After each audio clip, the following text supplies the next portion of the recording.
It's clear that Dandadan is a hit. I've been obsessed with this series for a little while now, and between the anime and the manga, it's taken up permanent real estate in my brain. While the romance between these two is undeniably the main draw for me, there is something else about this series that just keeps pulling me back in. And that's the yokai. At first glance, they may just seem like your typical ghosts and ghouls, creepy antagonists designed to crank up the action and horror, but there's so much more than that. They're not just villains, they're painfully, achingly human. Their deep-rooted trauma and passions experienced in life anchor them to the world of the living, unable to move on. In a way, they're reflections of us, mirrors of our deepest fears, regrets, and desires. All that remains of these former people are distorted fragments of what we all feel: anger, regret, and loss. The strong yet pure emotions that they felt in life are twisted by tragedy, leaving them to linger in the world. That's why I'm going to look at the yokai on an analytical, narrative level to better understand their meaning in Dandadan, because suffering can be insurmountable. But Dandadan shows us through the yokai that by tackling trauma head-on with the help of human compassion and connection, that they may be finally able to let go. And look, I'm not here to rank their power levels or debate if Turbo Granny could take on Goku or something, but more so to understand these spirits on a deeper level. And just like with my other Dandadan content, I'm going to just look at this from an anime-only perspective first, and then we'll move into manga spoilers with a clear warning about when that's coming. So there's something for everyone.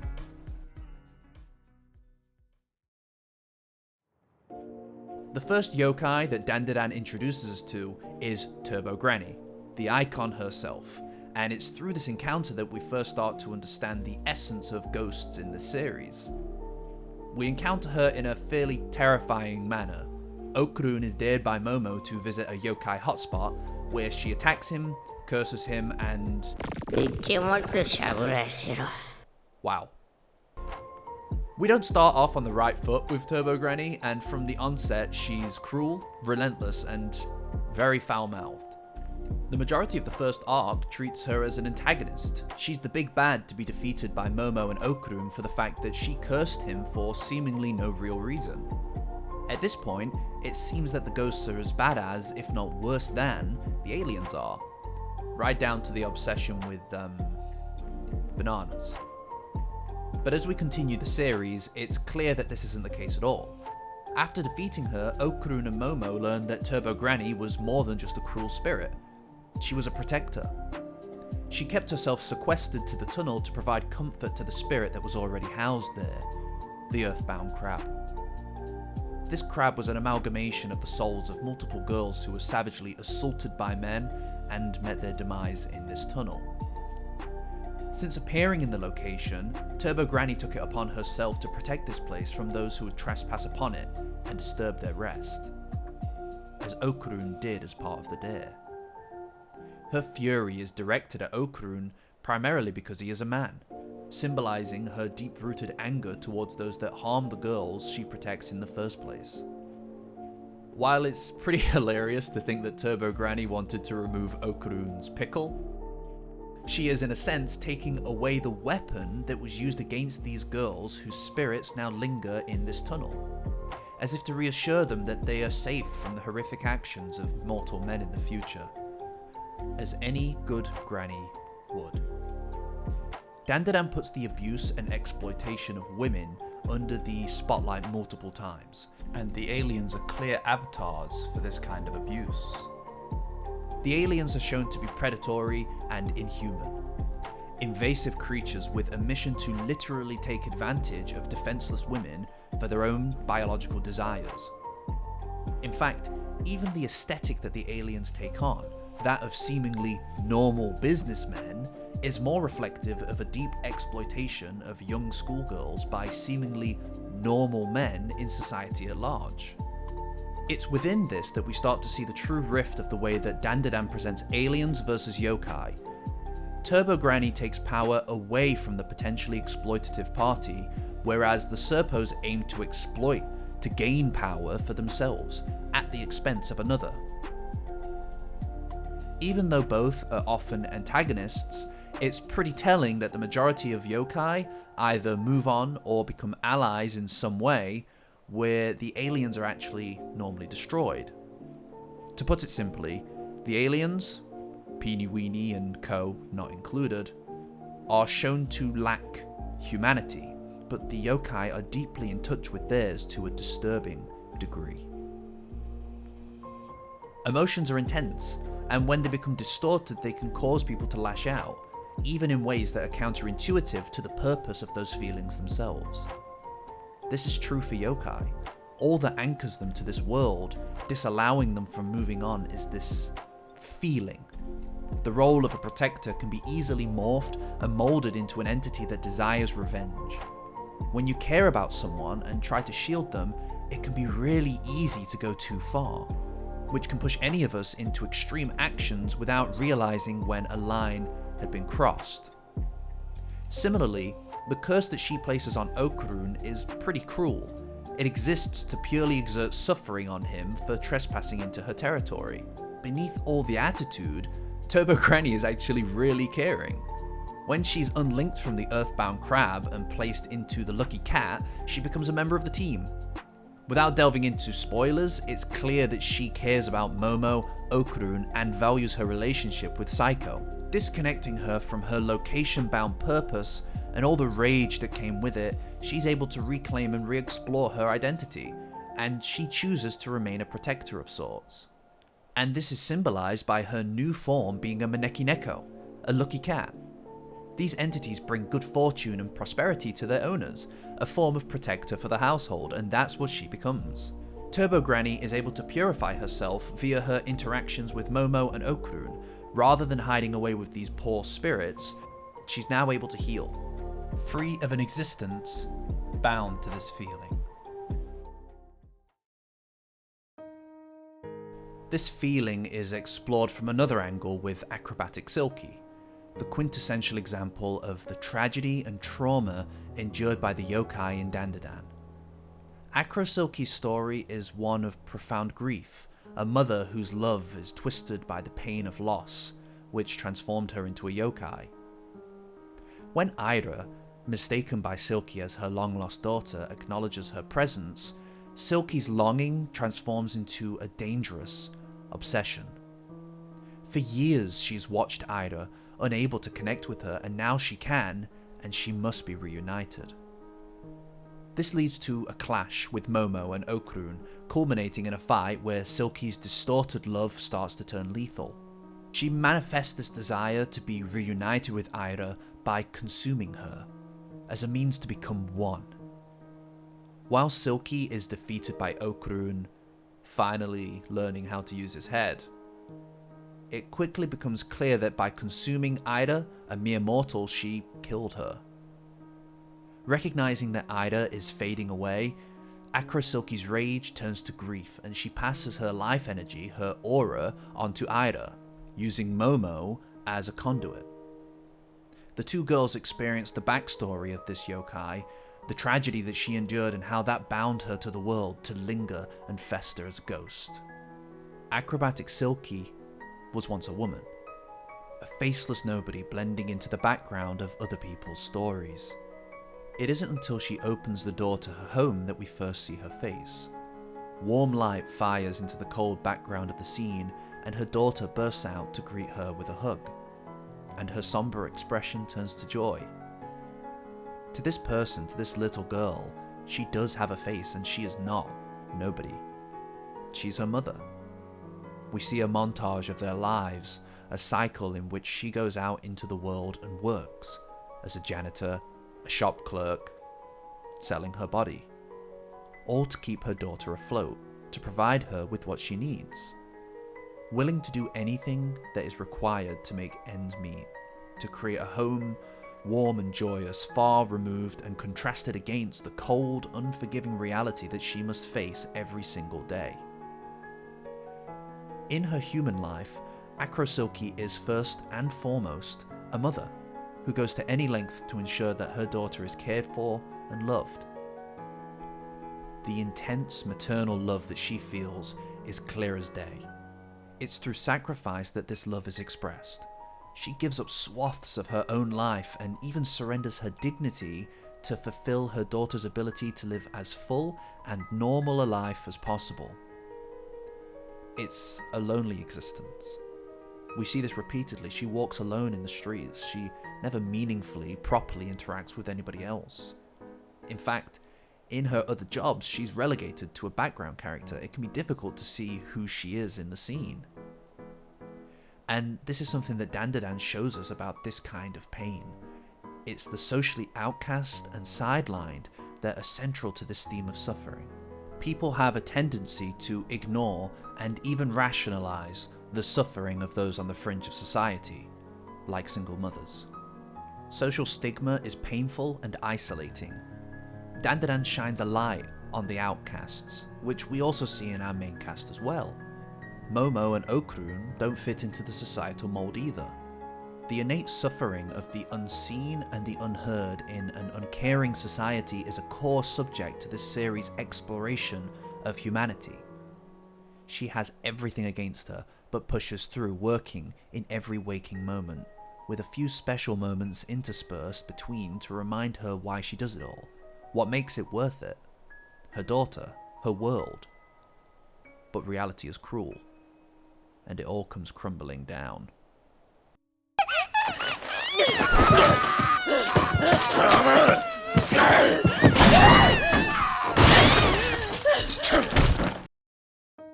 The music ends, replaced with the brutal sounds of men beating her, throwing her into glass, which slices, dices, and impales her in multiple places. These men, presumably loan sharks dissatisfied with her efforts of repayment, kidnap her daughter. This scene is genuinely so hard to watch. Up until this point, we've seen the drive and power of maternal instincts and how they can push a woman to work tirelessly to support the only thing she cares for, her child. And now we see the flip side of this coin. Her ferocity is remarkable. She fights despite her injuries on all fours like a rabid beast, driven by this primal motherly instinct. Her eyes so focused on doing something, anything to protect her daughter. Just like every single day, she does everything she can. But it isn't enough. They take her daughter, and she's left to bleed to death on the floor, battered and bruised. But even now she pushes on, sprinting the streets to find her daughter.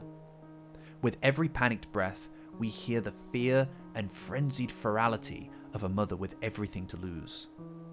Made all the more tragic when it's clear that her daughter is gone. To where? We don't know. We likely never will, and she likely never will. The 8.5 minutes that we spend with them is enough to carve a hole in our hearts.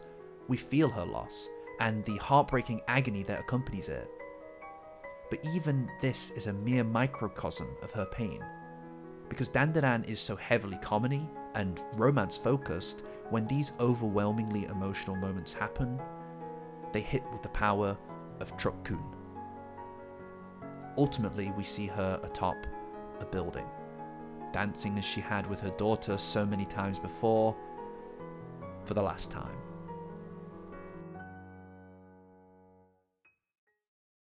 The story of Acro-Silky is disturbing, and not just because of what happened, but because of what it all meant. Every moment, every action that this mother took to support her daughter should be heartwarming. She should be proud to have done so much with so little support, but she isn't. Because how it all ended recontextualized her struggles through the lens of failure. Every moment of joy she brought to her daughter is inverted 1,000-fold, as she couldn't make it last. The immense, inconceivable loss that she endured is enough to bind her soul to this world as a yokai. A ghost who's anchored to unlife through this unshakable feeling of loss. This becomes her entire being. Her suffering as a yokai, as in life, is unseen and unheard by an uncaring world. Everything that she had and lost is forgotten, and in time, she starts to forget as well. All that remains is this distorted sensation of losing someone? Something? it's all fading away until just that powerful sensation of loss, a missing piece, remains. Until Ida notices her. A young girl who lost her mother reaches out and reactivates this history that she had long since lost. She twists and contorts into the acrobatic Silky we know as she attaches her unresolved feelings of motherly protection onto Ida, constructing a new narrative in which Ida is her daughter, who she's going to protect no matter what. Acro-Silky needs something to love.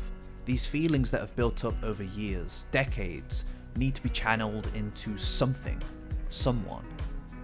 It turns her into a monster, fueled by the same sensation of animalistic frenzy that drove her to fight, but now without a proper understanding why. This love transforms and mutates into selfish obsession and possession. The idea of eating and consuming Ida so that they'll be together forever as one flesh is a welcome alternative to them being apart. The line between love and possession is blurry for those who have a missing piece inside of them that they crave to be filled, and that's not just the yokai.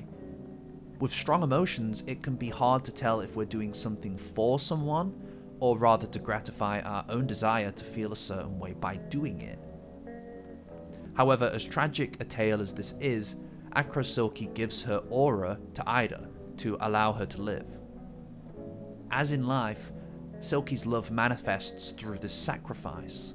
Once she gave up everything, her body, her time, her joy, to ensure her daughter's happiness, and in death she makes the ultimate sacrifice, offering her life essence to save Ida. This act of love, mirrored across 2 lifetimes, allows her to come to her senses and remember who she truly is in her dying moments. But with this comes her memories of failure. She couldn't do more to protect her daughter. She was too busy to play with her more. She couldn't give her more. Acro-Silky is a creature that is steeped in loss and regret. Her failure is given form even in her very design. She wears the dress she bought for her daughter, a reminder of what she lost, yes, but also a brand of her failure. What's tragically significant here is that oftentimes the way that things end colours our memories of how things were. Relationships that end in tragedy can make us feel nothing but negativity towards these people after the fact, forgetting all the good times that happened. Memory is powerful. Moments that pass only exist in our memories. She can't allow herself to remember the happiness her daughter experienced because in her mind, it's invalidated by the way that things ended. As she begins to fade, she becomes destined to be forgotten. Leaving this world with nothing but regret and self-loathing causes yokai to be forgotten by all. Unseen, unheard and uncaring. She blames herself for her daughter's misfortune. Ida hugs her, tells her that she loves her and lets her know that she, her daughter, was the happiest person in the world when they were together. She sees her, she hears her, and she cares for her. And she vows to never forget her. Something that I love about Ida is that she tells people what they want to hear, which is how she got popular. She's a carefully crafted performance. Dandadan establishes this character point early, and it comes back with genuine purpose. The traits that caused us to despise Ida at first have come full circle and show us how this behavior is beneficial. She tells Silky exactly what she wanted, what she needed to hear, that her daughter loves her, and that everything she did meant something in the end. Processing grief is hard. I can only imagine what this grief must be like, but connection is so important and central to Dandadan. Connection is healing. It's the acknowledgement that what we experience and our existence means something. Okarun and Momo find this in each other. Ida's connection with the gang helps her to stop pretending to be Miss Perfect and to just be herself. Very much herself at times. It's through our bonds with others that we can grow and let go of our negative presuppositions about ourselves and find our value as people. Losing someone so dear can put someone in a place that's irretrievable. It's this ultimate act of love that redeems her, allows her to remember who she truly was. Through Aira's acknowledgement and compassion, Silky finally finds the peace that she sought in life, proving that even the most tragic souls can be saved with genuine, empathetic connection, so they can move on and go to a kinder world. As promised, it's spoiler territory from here on out. You know the drill. I hope you enjoyed watching. It means a lot that you got this far. Like the video, subscribe, you know how it is. There's also a coffee link if you're so inclined to support the channel, but whatever, all optional. Everyone else, on we go.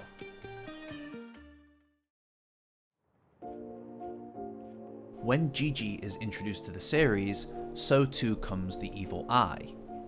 The creature takes on an unsettling aesthetic, a distorted and deformed being with an incredibly lanky stature and an unsettling grin, dressed solely in underwear, which funnily enough is actually important later on.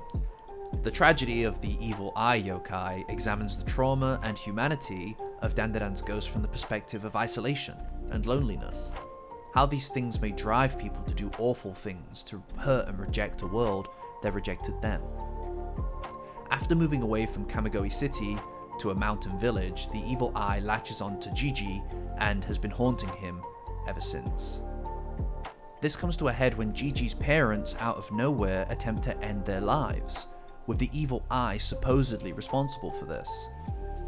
As a consequence, Gigi comes to Psycho for help, who sends Momo and Okarun to investigate the cursed house.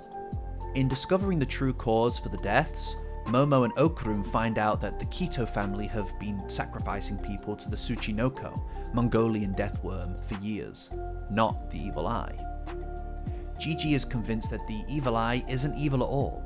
He looks into his eyes and sees the backstory of the yokai. He lived in the village in captivity, restricted to an underground prison, kept alive in a state of borderline starvation, completely alone. The only connection he had to the outside world from this tiny room was a small window into a field, and from this window he would watch the children playing. And that's all he wanted, to dance with other children and play with them as friends. Despite all of his suffering, he wishes to play, that's all. But it's not to be. As part of the town's ritual, they sacrificed the boy to the Tsuchinoko, the parasite worshipped as a god in order to stay put the volcano's wrath. He was tied to a pillar and left to be consumed by the oncoming magma. He's burned and boiled alive by the volcano. In his last moments of life, he wishes not to be free, but to have played. Just once in his life, he wishes to have been able to have played with the others. His body, left barren and burnt, is picked upon by birds before being buried deep beneath the earth. The atlas of the collection of homes that would eventually become buried there too, as sacrifices continued across the village's long history. The deep longing to be recognized and seen is something that crops up a lot in Dandadan, and it influences this theme of loneliness. This boy just wanted a friend. He wanted to be cared for and recognized by someone. This hits home harder because this is exactly the same way that we first encounter Okarun. Okarun is able to connect with someone because that person, Momo, was able to take a chance and stand up for him. Going against the grain, against societal norms and expectations, and showing compassion, Momo extended a hand to Okarun, and in turn she was able to open herself up to the greatest relationship in her life.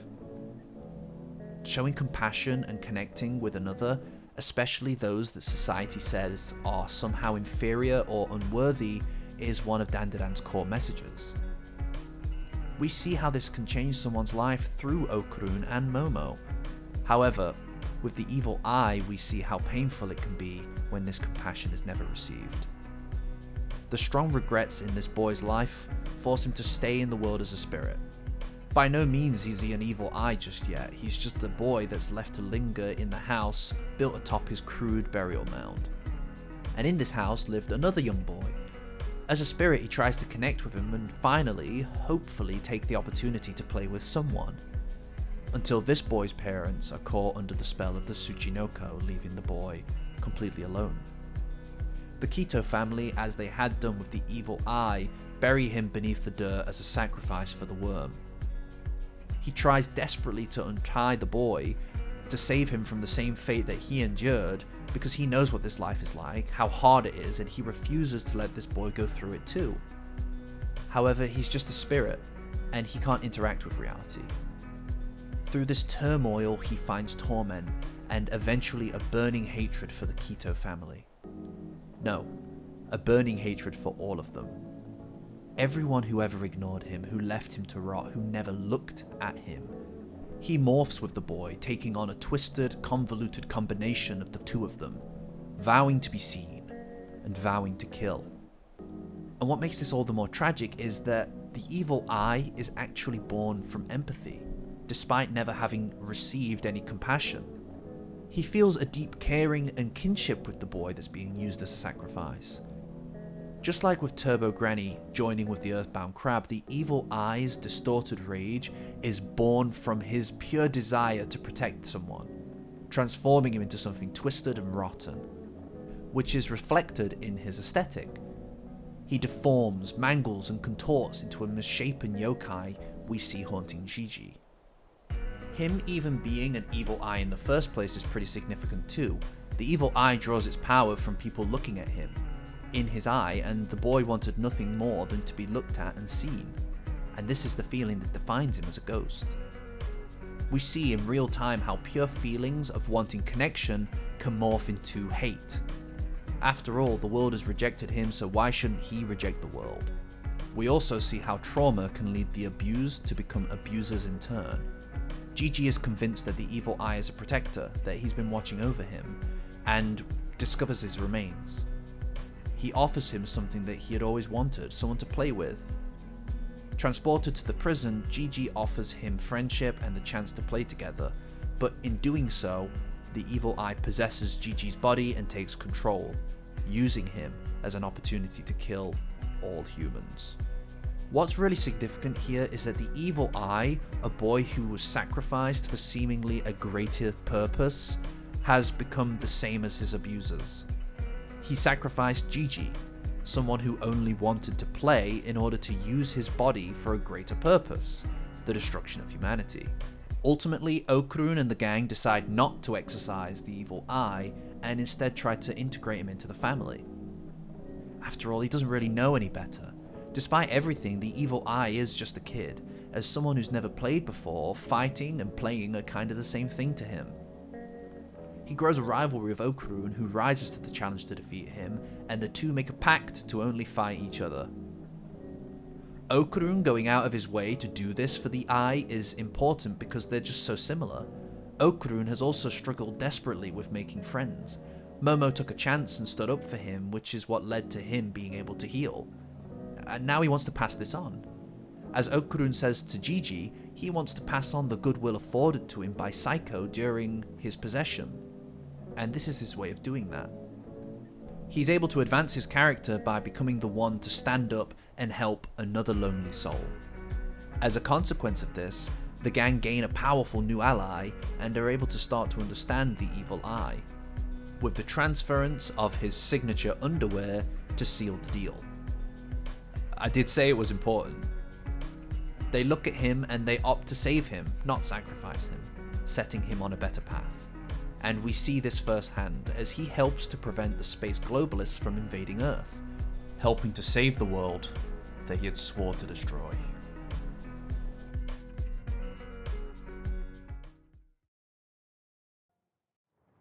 All's fair in love and war. The slit-mouthed woman, Reiko Kashima, is the most powerful yokai of all, ruled by her immense, insurmountable hatred. The backstory we're provided for Reiko Kashima is short but powerful, and in her actions we can uncover the truth of what drives her fury. Momo first encounters Reiko Kashima when cutting through her territory, where a massive fight ensues.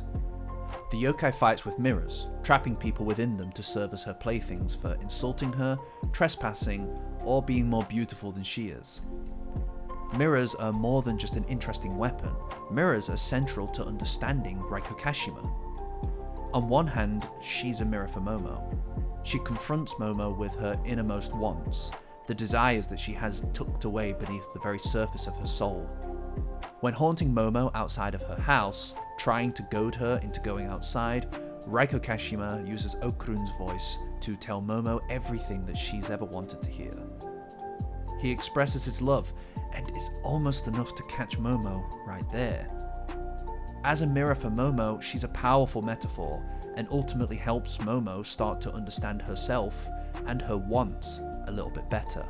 So much so that after this arc, Momo starts to become a little bit more forward and obvious with her feelings towards Okarun, trying to push him to admit his feelings. However, Momo also serves as a mirror for Reiko Kashima herself. Beneath the distortion of rage lays her true self, the human that once lost her life and became stuck on Earth as a yokai. As a human, Reiko witnessed the firebombing of Japan in the Second World War. Foreign invaders came and destroyed everything she loved and cared for in a fiery inferno. This is why Reiko Kashima is so territorial, not to protect a location-bound spirit like Turbo Granny, but as an instinct, a reaction to her emotional trauma. Invaders once came and destroyed everything she loved. Her rage, her fury can never be sated, so any invaders she encounters again will be eradicated with no remorse. Cutting through her territory is something she sees as a type of invasion, triggering this anger towards Momo. Similarly, seeing the Kerr invasion at the end of the Space Globalist arc reminds her of this, and so she obliterated them all. But this rage is born from love. As Momo wishes she could see her grandma one last time as Reiko's about to catch her, she's reminded that in her own last moments she called out for her mother. Like I said, Momo is a mirror for Reiko Kashima. She sees a reflection of herself in Momo, both as a victim of war and as a girl in love. Okarun steps up to defend Momo against the yokai, pleading to fight or die to defend the woman that he loves. In Momo's love for Okarun, Reiko catches a glimpse of who she once was, and what she once lost. Her own love perished, cut short before its time. In killing Momo, she would be taking away his love, and how could she inflict this on somebody else? She discovers her humanity buried so deep beneath generations of pain and hate, and it's not enough to end her burning resentment for those who wronged her. Nothing ever will be. But it's enough to let Momo go. And it's enough to change her a bit, and trigger a remembrance of who she was. She decides to go and find her own love, inspired by Momo and Okarun, but before leaving, imparts upon Momo some advice and a threat. To be honest and forthright with Okarun, or she will lose him. This shows us the power that love can hold over the complicated layers of a yokai, even one with as much hatred in her heart as Reiko Kashima. It also serves as a turning point. From here on out, we see Momo and Okarun's relationship edge a little bit closer towards confession. And as this occurs, love becomes a more central driving force in the story of the yokais that we see to come.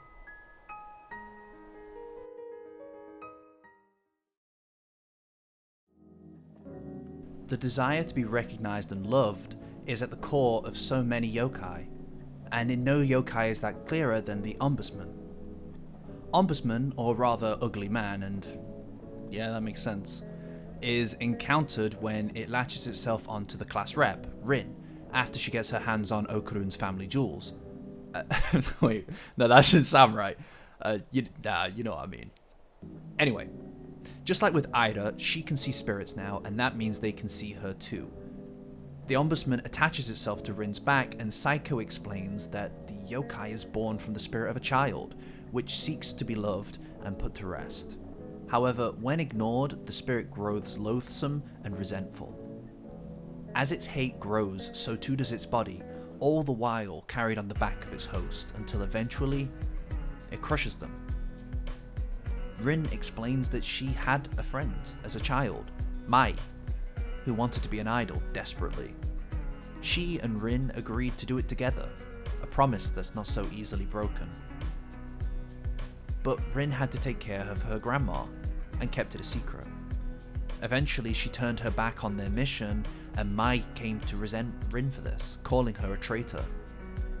During the talent show audition, though, Mai had a change of heart, wanting nothing more than to do this with her friend, with Rin by her side. And so, Mai and her mother went to pick up Rin. But they never arrived. They got into a car accident, and Mai became an Ombusman. Mai's passion to become an idol and her feelings of betrayal towards Rin warped her over time, until her memories faded and only this fixation of resentment was left. She's kept in this world by her connection with Rin, and everything that has been left unsaid between them.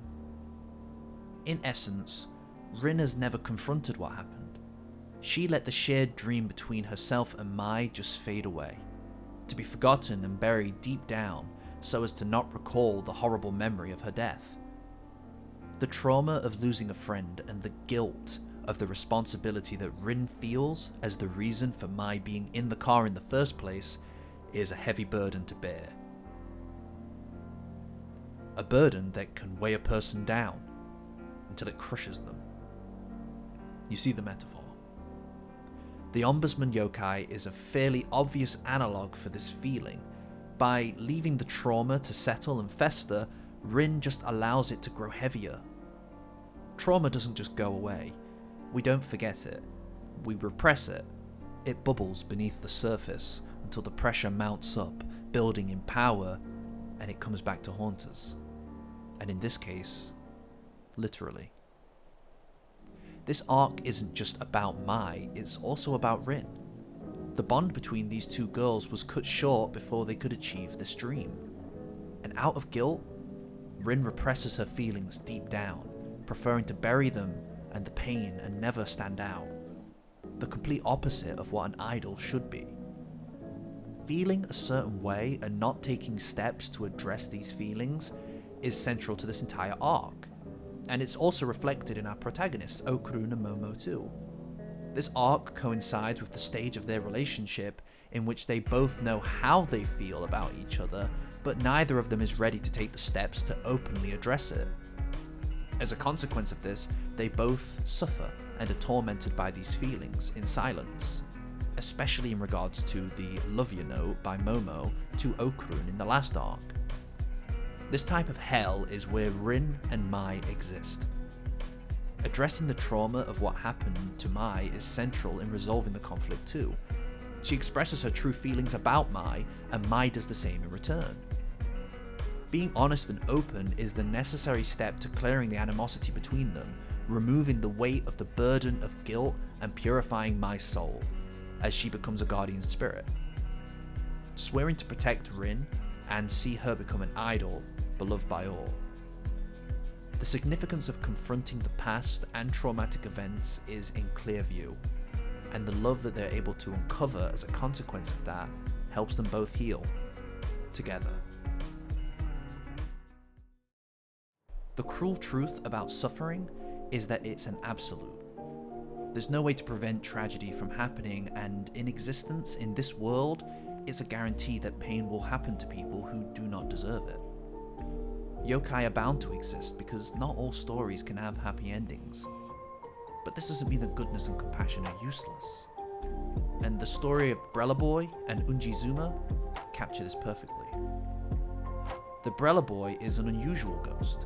Despite his cycloptic and unsettling aesthetic, he's described as a sweet yokai by Turbo Granny. Although when he's forced to fight, he becomes unstoppable. In the Danmanra arc, we encounter Unjizuma, an ally for Momo within the world of the board game. He's kind, compassionate, and cares deeply for pretty much everybody that he meets. He also has the power of a yokai similar to Okarun and Aira, controlling spiritual umbrellas as his main weapon. He helps Momo navigate the board game in hopes of them both being freed, all the while remaining a kind, chivalrous man. However, when the fairy tale card is freed, it takes control of Zuma, forcing him into a souped-up version of his yokai form and unleashing something dark within him, a fury and desire to cause pain. Unlike other yokai, these feelings aren't born from the ghost itself. These are the feelings that exist within Zuma. And we learn his backstory to discover more about where these feelings came from. Zuma's father died, a consequence of health neglect due to overworking. This death was never compensated, forcing his mother to work tirelessly to make ends meet. Both of these parental figures struggled and suffered at the hands of Japanese social expectations to work hard and the stigma of single motherhood. All the while, Zuma looked after his brother, Futa. Despite the difficulty of their lives, Futa found joy in the little things, in the spirit of life itself, signified by the whimsical wonder he felt towards this umbrella. A tool for keeping dry, even amidst the downpour. It kept him happy, even amidst the pain of the world. He loved his umbrella. Even when bullies beat him up, he would find joy in it. And Zuma also found purpose in his role as an older brother, fighting for his younger brother and helping to raise him. The duty of Zuma is significant. At his heart, he's driven to protect his brother, like an umbrella himself, keeping him dry from the hurt of the world. And as so often it does, tragedy strikes. Futa's umbrella is swept away by the wind, and he never makes it home. Zuma races to find his brother, but only finds his body, having drowned in the nearby river. After a period of mourning, Zuma's mother takes him to a theme park for a day of fun, going on rides, eating ice cream, and watching fireworks. However, she's lost everything, and so tries to pull Zuma and herself in front of a train to end their pain forever. He pulls away from her as he watches the last of his family perish in front of him. Rather than give him compassion for his loss, the world just rubbed salt into the wound. He was assaulted in the orphanage, which solidified his hate, and he grew into a violent youth. His hate isn't something you can pin to a single target. It simply spills out of him in every single direction. He fights and rebels just to cause pain upon the world, just as it did to him. He even twists the metaphor of an umbrella as a means of coercing people into violence as well. Dandadan explores the root of trauma that causes youths to become part of violent societal underbellies. When people are hurt by the world, they want to hurt it back. They attack in every direction as if the more pain they inflict, then perhaps one day they can find purpose in it being inflicted on them.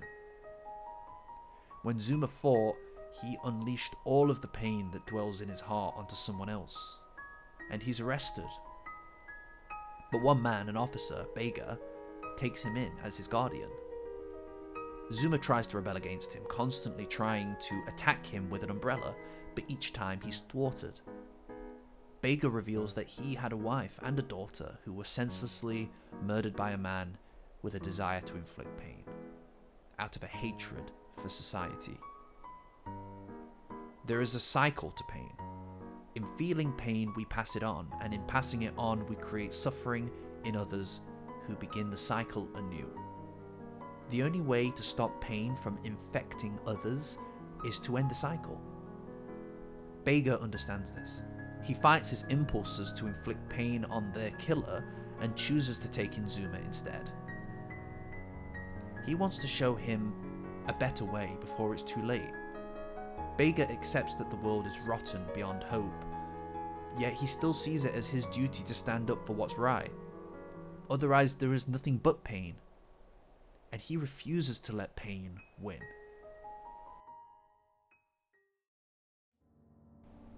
Zuma sees a boy being bullied as his brother had been in the exact same location, and he turns his back on it, turning a blind eye on the suffering of the world, rather than choosing to stand against it.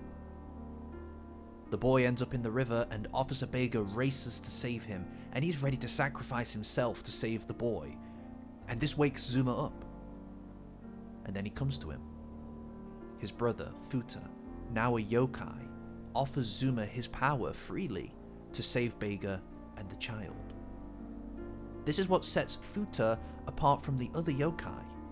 Where they had to be defeated or had to overcome their tormented emotions before they could see reason, Futa had no hate and no distortion in his heart. He only had love. He loved his umbrella, he loved his mother, and he loved his brother. Zuma tries to be better and lives a life in which he tries to do as Beiga had done for him, making life better for others and turning them against hate too. He does this without ever losing this rebellious streak that defines him. He works with gangs to make them better from the inside. But this isn't a cure. He still has unresolved trauma regarding the death of his mother, all tied to the loss of his brother. Years of pain culminating in Zuma's encounter with the fairy tale card, which twisted his unresolved hatred into a weapon against his friends.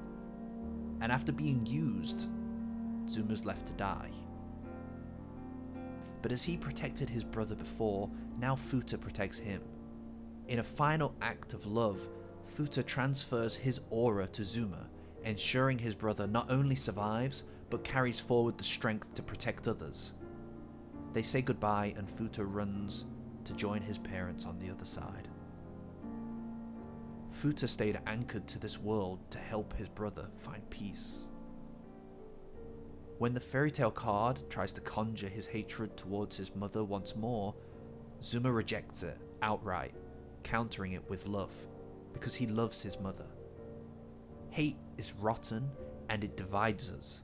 By rejecting it and overcoming it, everybody is able to work together as one, and they attack as one. With love for those they care about in their hearts, they win as one.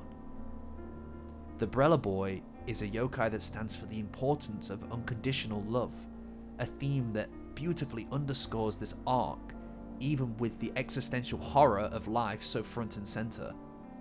Because Beiga is right. It is impossible to find rhyme or reason in suffering. It just is. It's a fact of life. Nothing can stop bad things from happening. Bad things just happen. But we can choose how to respond to it. We do have to make a choice to be good, which is what makes it so much harder in a world of hurt. The victory of love, even in the most dire situations, is the core of this arc. This is also reflected with Momo and Okarun as well. Despite being on the brink of being separated forever, Okarun takes the plunge and tells Momo that he loves her. And this is the precise love that helps him and drives him to go the extra mile and go all out for a third time, beyond the limits of his capabilities. The story of Brella Boy is an inversion of all the previous yokai, where our human characters were responsible for healing the trauma and the distorted pain of the ghosts in previous arcs. It's the Brella Boy that is responsible for healing the pain and suffering of his brother, and restoring his ability to care in this world.